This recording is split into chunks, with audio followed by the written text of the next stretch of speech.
The ship was called the Eternal Dawn. It was big. Very big. It could carry 200 crew members and travel between stars in just a few days. Many different alien species lived and worked on this ship. They traded goods across the galaxy and made a lot of money. Taeho was one of the crew members. He was human. He was 28 years old, and he had been working on this ship for 3 years. But most of the crew did not know his name. Most of them did not even know he existed. Humans were new to space travel. They had only learned to fly between stars 80 years ago. That was nothing compared to other species. The Valkyrie had been flying through space for 10,000 years. The Groom had been doing it for 8,000 years. The Silkai had been exploring the galaxy for 15,000 years. So humans were like babies to them. Small, weak, not important. Taeho worked in the lowest part of the ship. He fixed the machines that cleaned the air. He repaired the systems that recycled water. He crawled through dark tunnels and tight spaces that no other species wanted to enter. It was dirty work. It was hard work. But someone had to do it. Every morning, Taeho woke up in his small room. It was not really a room. It was a storage closet that had been emptied out. There was just enough space for a bed and a small table. The walls were gray metal. There was no window. He put on his brown work uniform and walked to the maintenance bay. The ship had many levels. The top levels were beautiful.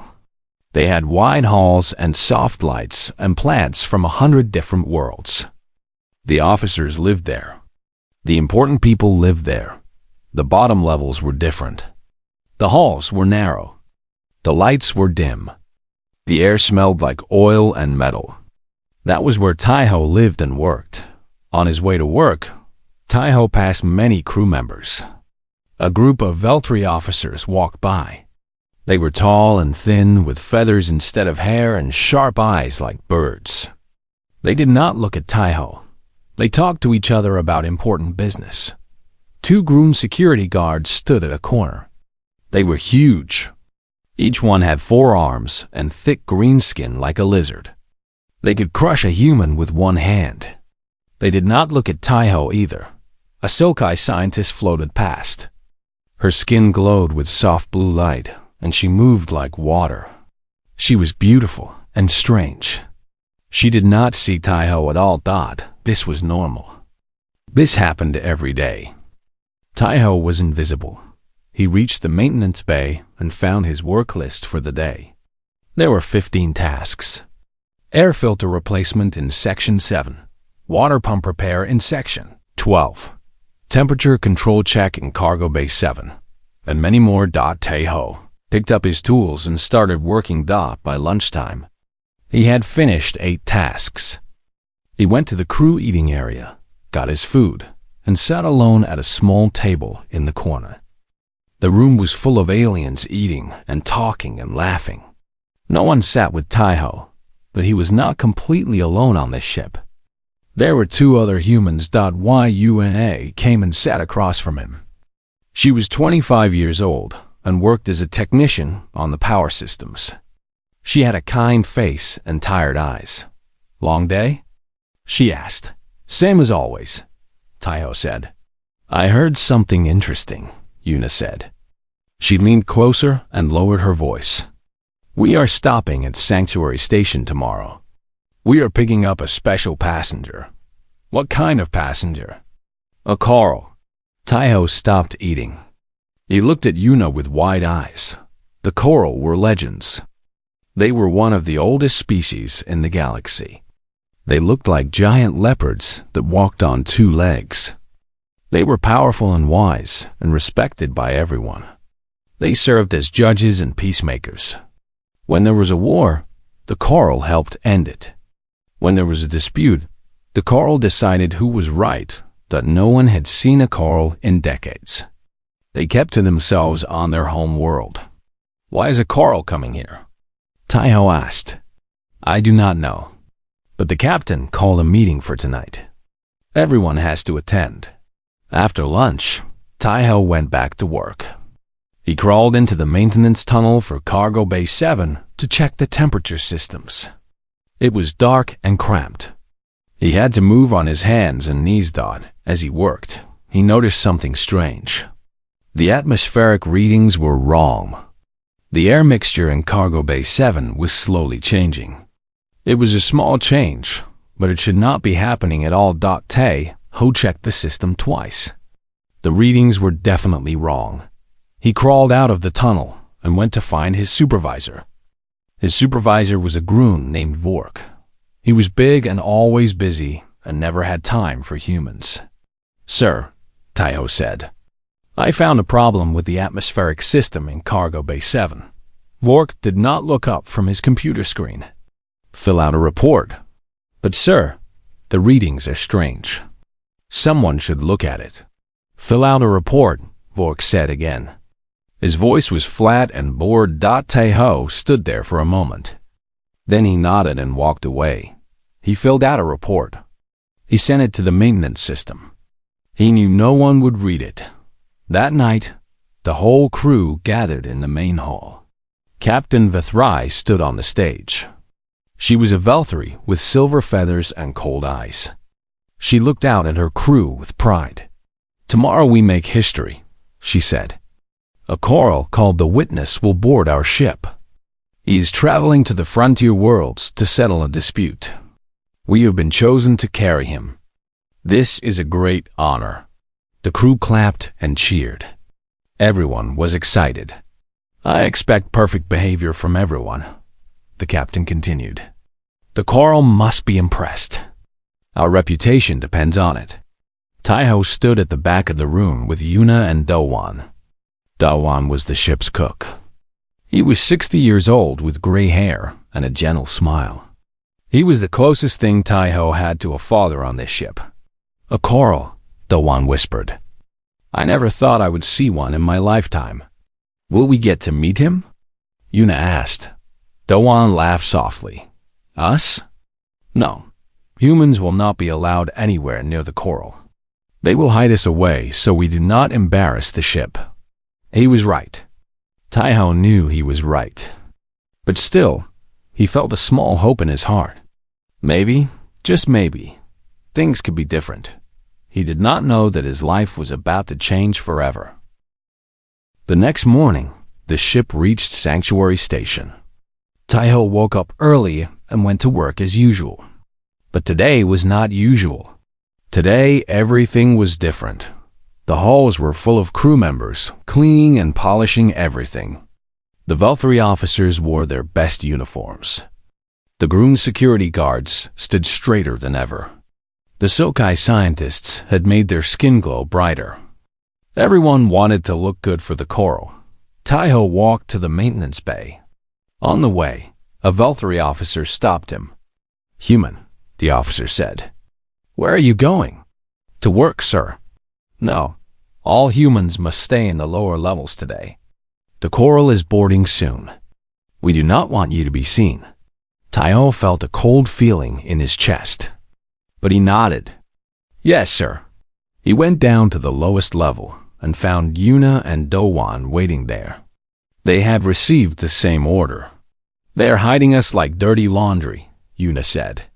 Her voice was angry. "It is not a surprise," Dowan said calmly. "This is how things have always been." They waited in the dim corridor. Above them, they could hear the sounds of the ceremony. Music was playing. The captain was giving a speech. The crew was cheering. Then everything went quiet. The coral had arrived. Taiho tried to imagine what was happening above. The coral walking through the main entrance. The crew bowing. The captain greeting the ancient being with respect. But he could not see any of it. He was hidden away like he did not exist. "I am going back to work," Taiho said suddenly. "But they told us to stay here," Yuna said. "They told us to stay out of sight. I can do that and still work. There are maintenance tunnels everywhere. No one will see me." Before anyone could stop him, Taiho walked to the nearest access hatch and climbed inside. The tunnel was dark and narrow. He moved through the ship like a ghost, invisible as always. He decided to check Cargo Bay 7 again. The strange readings from yesterday were still bothering him. No one had responded to his report. No one cared. But Taiho cared. He crawled through the maintenance tunnel until he reached the cargo bay.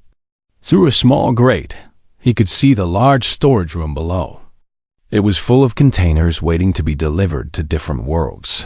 He opened his toolkit and started checking the atmospheric systems. The readings were still wrong. In fact, they were worse than yesterday. The air mixture was changing faster. Now, this was not a simple malfunction. Someone was doing this on purpose. Taiho felt his heart beat faster. He needed to tell someone. He needed to warn the crew.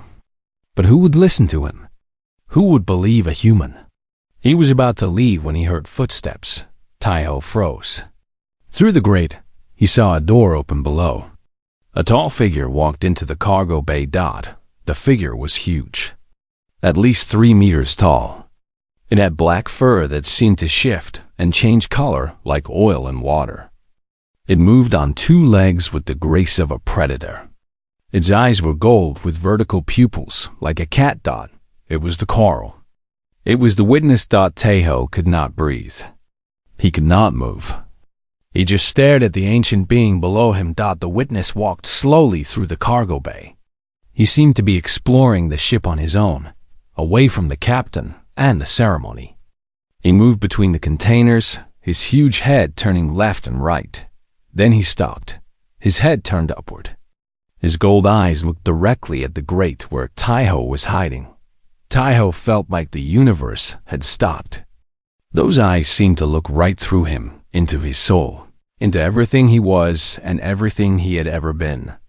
The witness inhaled deeply through his nose. He stood there for a long moment, staring at the place where Taiho was hidden. Then, without a word, he turned and walked away. The door closed behind him. Taiho did not move for a long time. His hands were shaking. His heart was pounding. The coral had seen him. He was sure of it. But the ancient being had said nothing. Done nothing. Why? Taiho finished his work and crawled back through the tunnels. For the rest of the day, he stayed in the lower levels as ordered.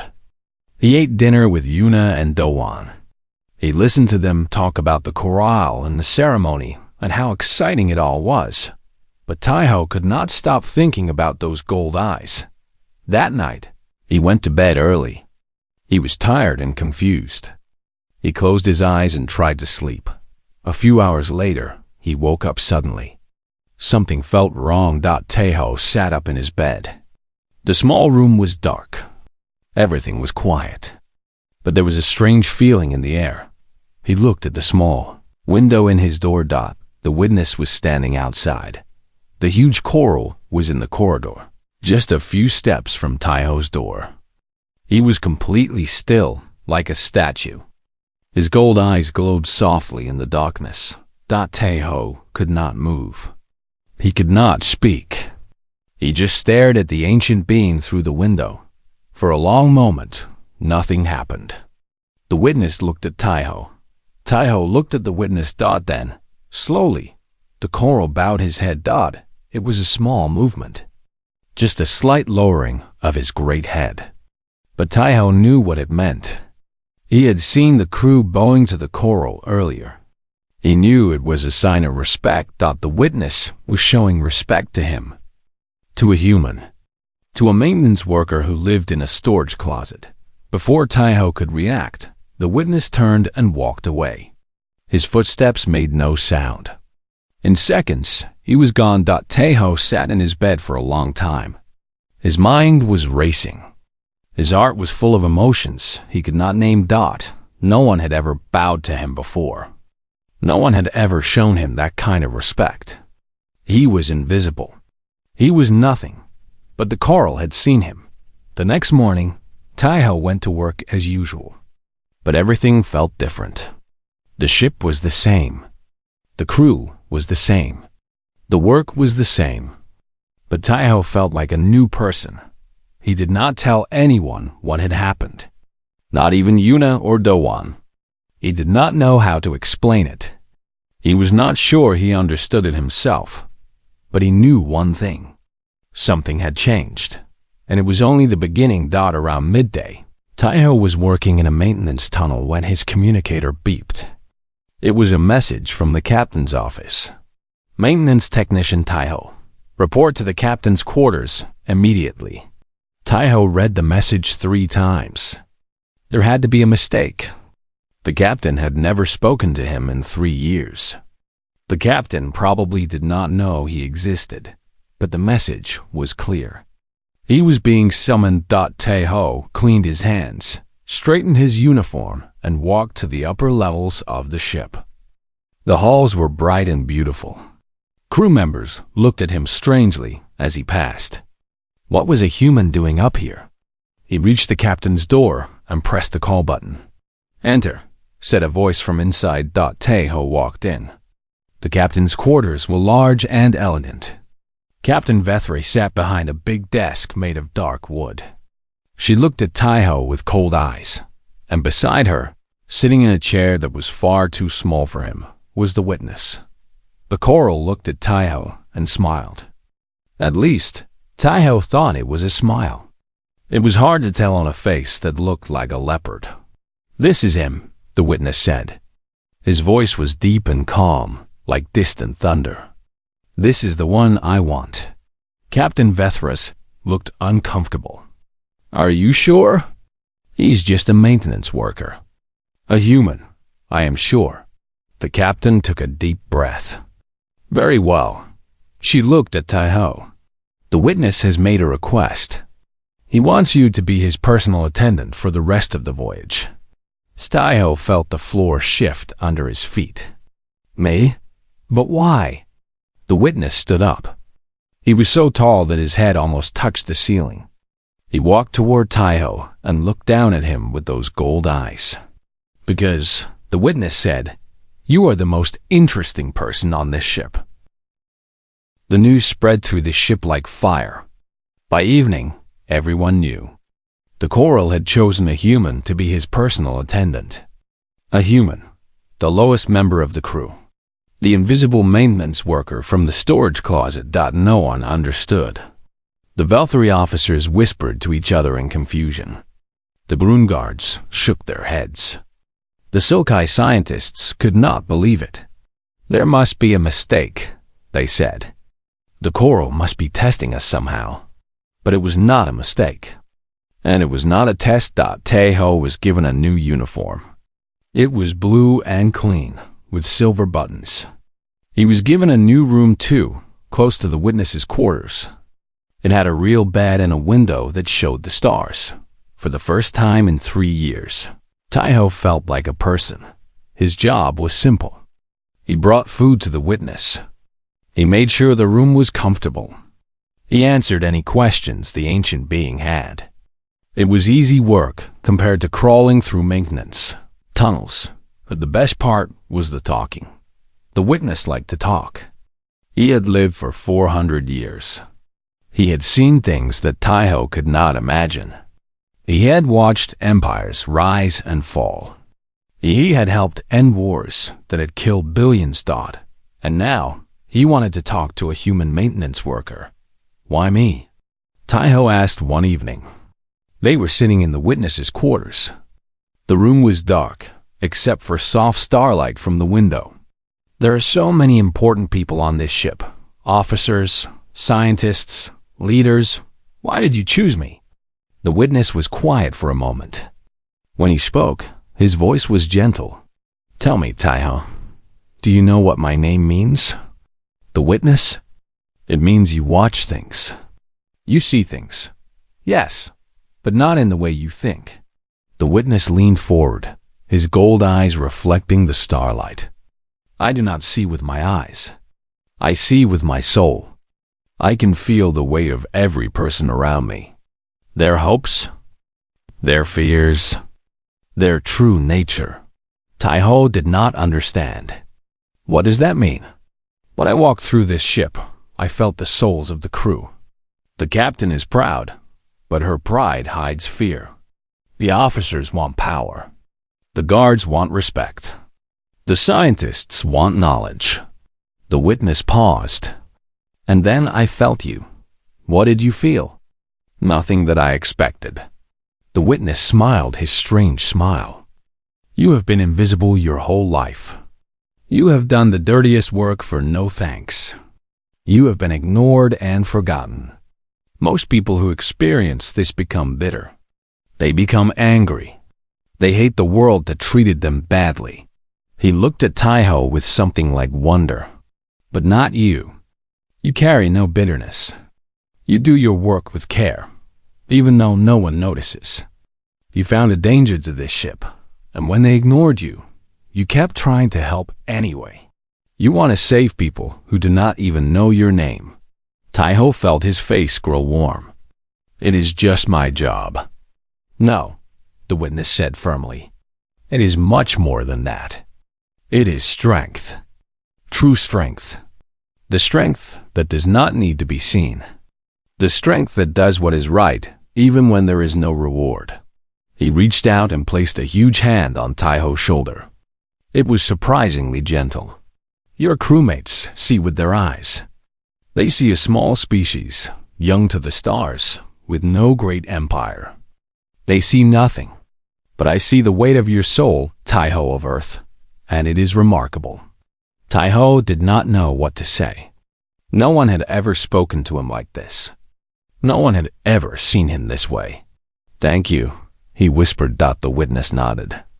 Now, tell me about this danger you found in Cargo Bay 7. Taiho told him everything. The strange readings. The changing atmosphere.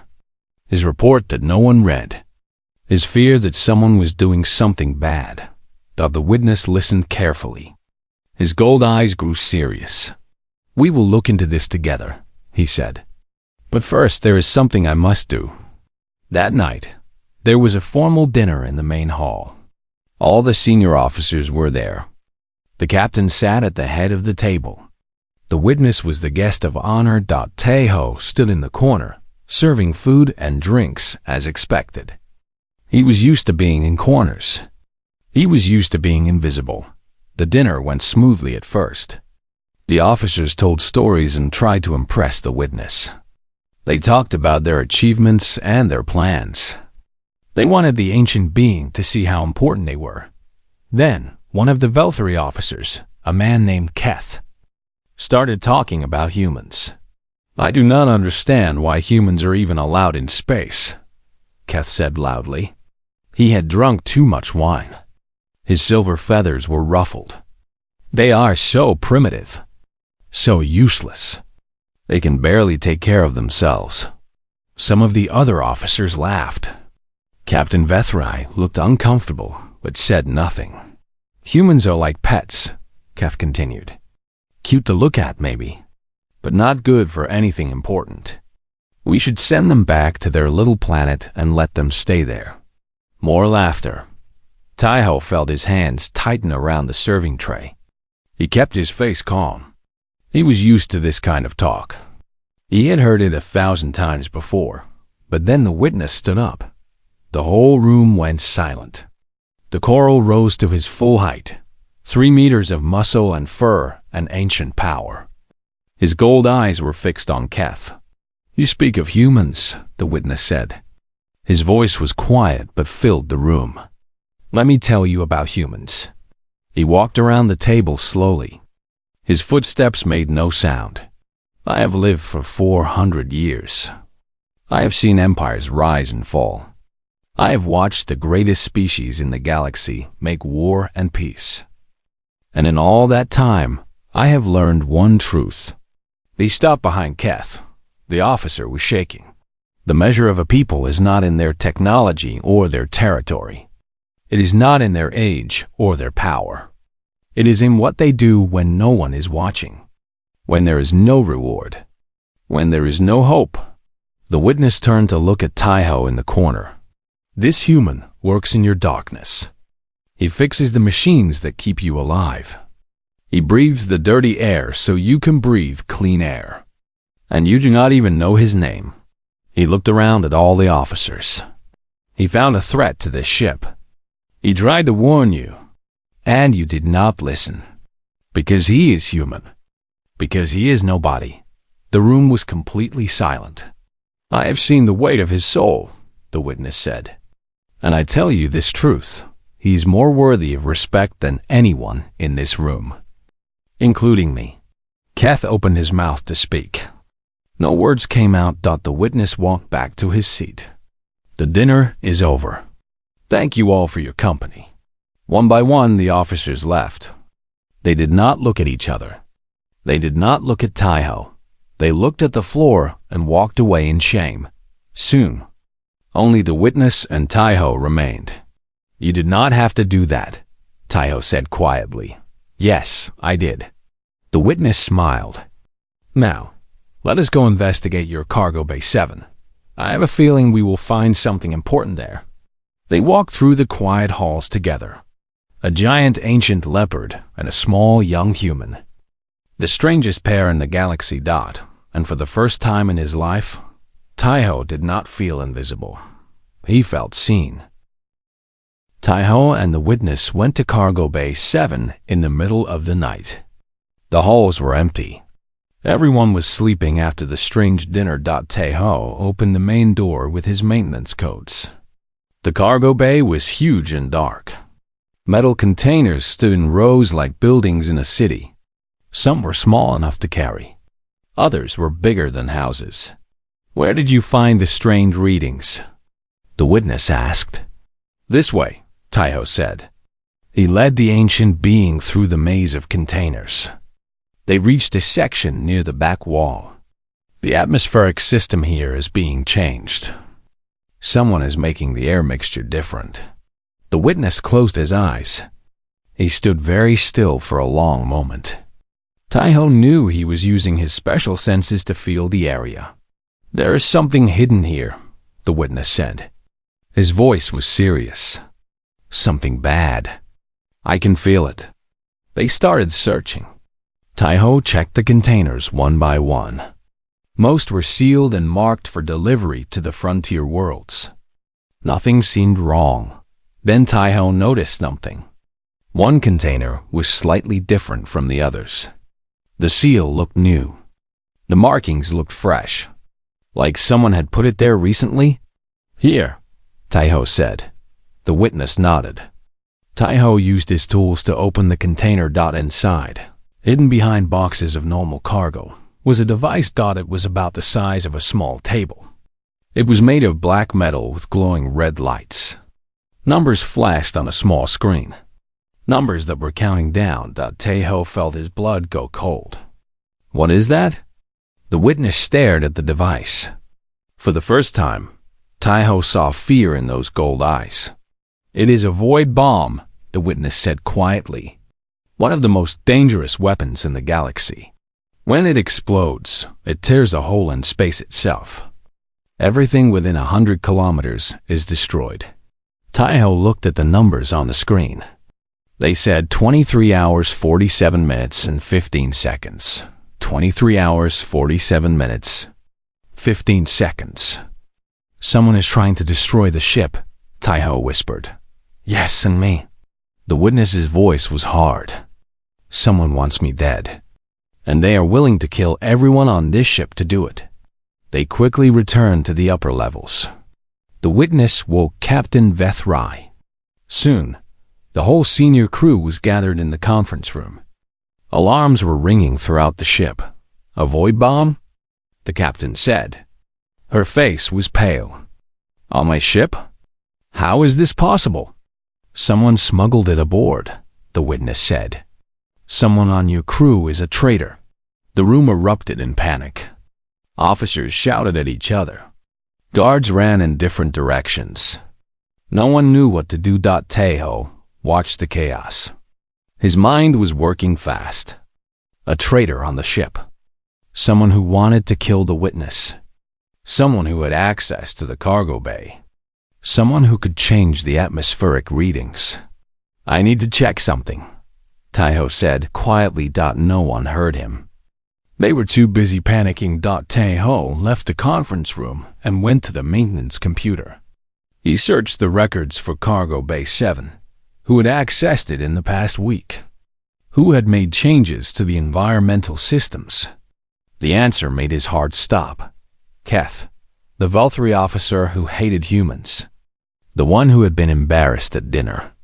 He had accessed Cargo Bay 7 12 times in the past 5 days. He had made changes to the atmospheric system to hide the bomb's energy signal. Tae-ho sent a message to the witness. Then he went to find Keth. He found him in the lower levels, near the emergency escape pods. Keth was not alone. He was holding a weapon, and he was holding Yuna. "Do not come any closer, human," Keth said. His eyes were wild. His feathers were sharp with anger. "I will kill her." Tae-ho stopped. "Let her go. This is over." "No, it is not over until the witness is dead." Keth laughed bitterly. "Do you know how long I have planned this? 3 years. 3 years of pretending to be a loyal officer. 3 years of waiting for the perfect moment." "Why?" Tae-ho asked. "Why do you want to kill the witness?" "Because the Coral have too much power," Keth spat. "They control everything. They decide what is right and wrong.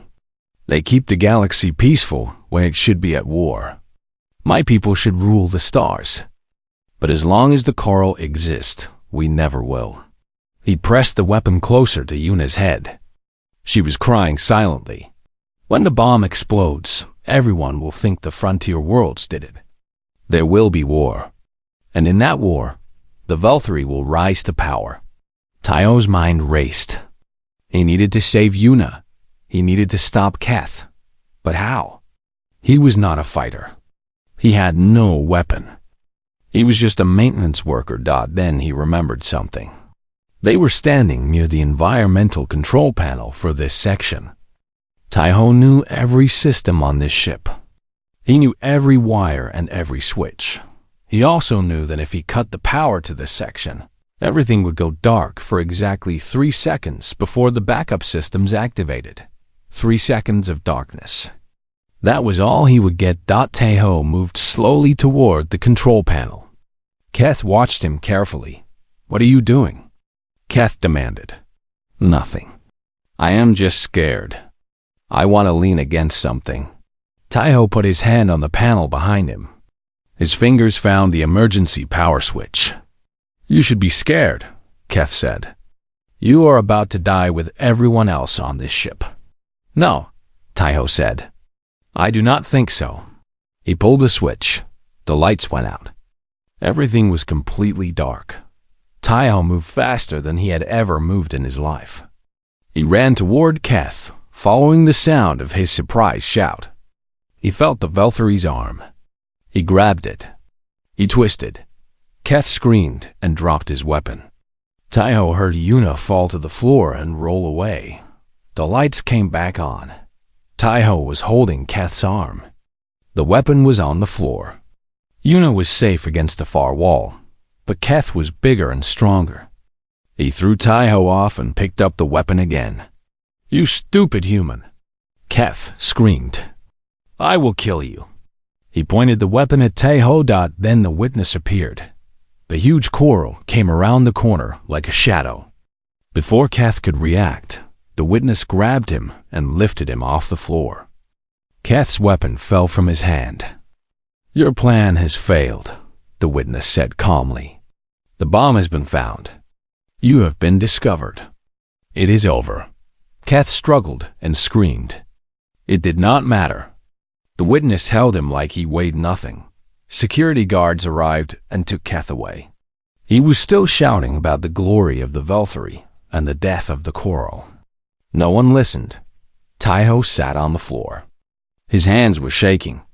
His heart was pounding. But he was alive. Yuna was alive. The witness knelt beside him. For such a huge being, he could be very gentle. "You saved her," the witness said. "You saved everyone." "The bomb is still counting down," Tae-ho said. "We need to stop it." "Yes." The witness stood up. And I believe you are the only one who can. Tai-Ho looked up at the ancient being. May, you know this ship better than anyone. You have crawled through every tunnel. You have fixed every system. If anyone can disable that bomb, it is you. Tai-Ho thought about the bomb. 20 hours left on the timer.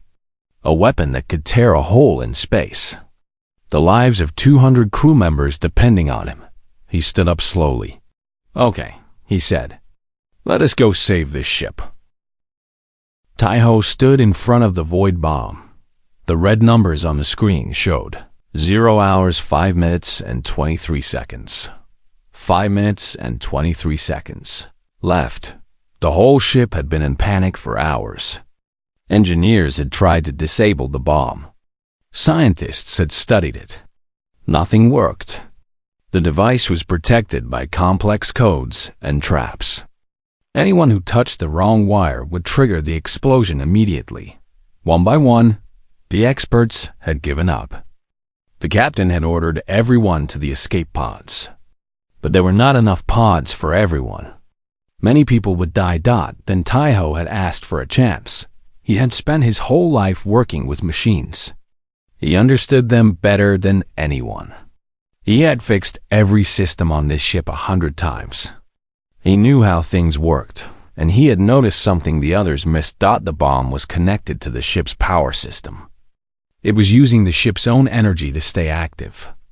If Tai-Ho could cut that connection in exactly the right way, the bomb would shut down. But he had to be careful. One wrong move and everything would end. Yuna stood behind him. You can do this, she said. I believe in you. Do-hwan was there too. The old cook had refused to go to the escape pods. I am too old to run, he said. If you save us, I will make you the best meal you have ever eaten. If not, well, it does not matter. The witness watched from the doorway. His gold eyes were calm. He had not moved to the escape pods either. Why are you still here? Tai-Ho had asked him earlier. Because I want to see what you do, the witness replied. I have a feeling it will be remarkable. Now Tai-Ho focused on the bomb. His hands were steady. His mind was clear. He had never felt so alive. He opened a panel on the device. Inside was a maze of wires and circuits. Red wires. Blue wires. Green wires. Yellow wires. They twisted around each other like snakes. The timer said, 0 hours, 3 minutes, and 45 seconds. Tai-Ho traced the wires with his eyes. He followed the power flow from the ship's system into the bomb. He found the connection point. It was protected by 3 different traps. If he cut the wrong wire, they would trigger. He closed his eyes. He thought about all the years he had spent in the darkness. All the machines he had fixed. All the systems he had learned. Everything had led to this moment.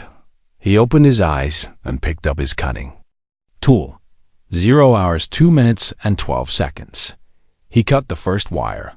Green. Nothing happened. 0 hours, 1 minute, and 48 seconds. He cut the second wire. Yellow. The timer flickered but kept counting. 0 hours, 1 minute, and 15 seconds. Hand moved to the third wire.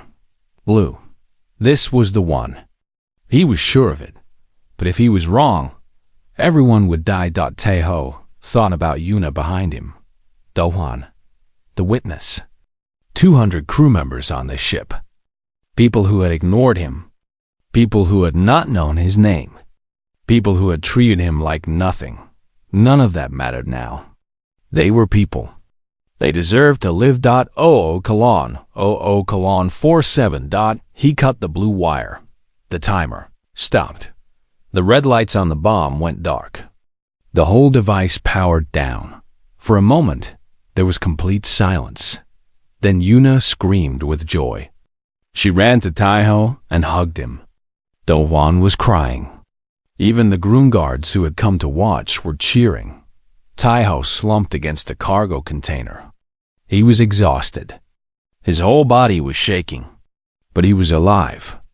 Everyone was alive. The witness walked over and knelt beside him. The ancient being bowed his head low, lower than Taiho had ever seen anyone bow. "Taiho of Earth," the witness said, "you have saved us all." The news spread through the ship.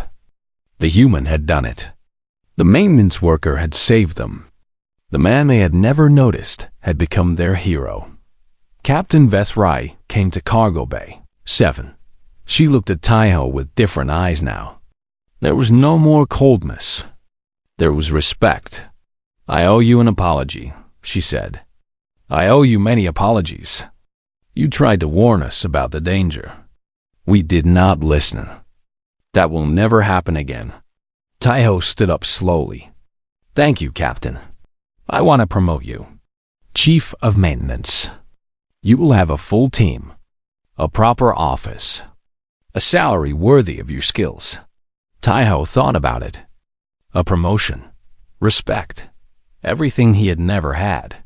But then he thought about Yuna, about Dohwan, about the other humans who were still invisible, who were still living in storage closets, who were still being ignored. "I do not want a promotion," Taiho said. The captain looked surprised. "What do you want?" "I want better rooms for all the humans on this ship. Not storage closets. Real rooms with windows. I want us to eat in the main hall with everyone else. I want us to be seen." Captain Vethray stared at him for a long moment. Then she nodded slowly. "It will be done." That night, there was a gathering in the main hall. Not a formal dinner. Just the whole crew coming together to celebrate being alive. The witness stood on the stage. Everyone fell silent. "I want to say something before I leave this ship," the witness said. "I have lived for 400 years. I have seen many things, but I have never seen anything quite like what I saw today." He looked at Taiho in the crowd. "You called humans primitive because they are young, but age is not wisdom. You called them weak because they are small, but strength is not in muscles. It is in the spirit. You called them nothing because they had no empire, but empires fall. What remains is character." The room was silent. Every eye was on the witness. This human was invisible to you. He worked in darkness. He fixed your machines. He breathed your dirty air. And when the moment came, he did not hesitate to risk his life for people who had never spoken his name. The witness smiled his strange leopard smile. "I have lived for 400 years, and I will tell you this truth. When the histories of this age are written, it will not be the Volthori who are remembered. It will not be the Grun or Sulkai. It will be humans, because they understand something the rest of you have forgotten." He paused. "They understand that the measure of a soul is not what it takes. It is what it gives." The witness bowed once more to Taiho. Then he walked out of the hall. Tomorrow he would leave the ship and continue his journey to the frontier worlds. But tonight belonged to Taiho. Crew members came to him one by one. They shook his hand. They thanked him. They said his name. For the first time in 3 years, they saw him. Yuna hugged him again. Donwan patted his back. Even Vork, his old groom supervisor, came to apologize. "I should have listened to your report," Vork said. "I am sorry." "It is okay," Taiho said. "We can start again." Later that night, Taiho went to his new room. It was not a storage closet anymore. It had a real bed, a desk, a window that showed the stars. He stood at the window for a long time, looking out at the universe.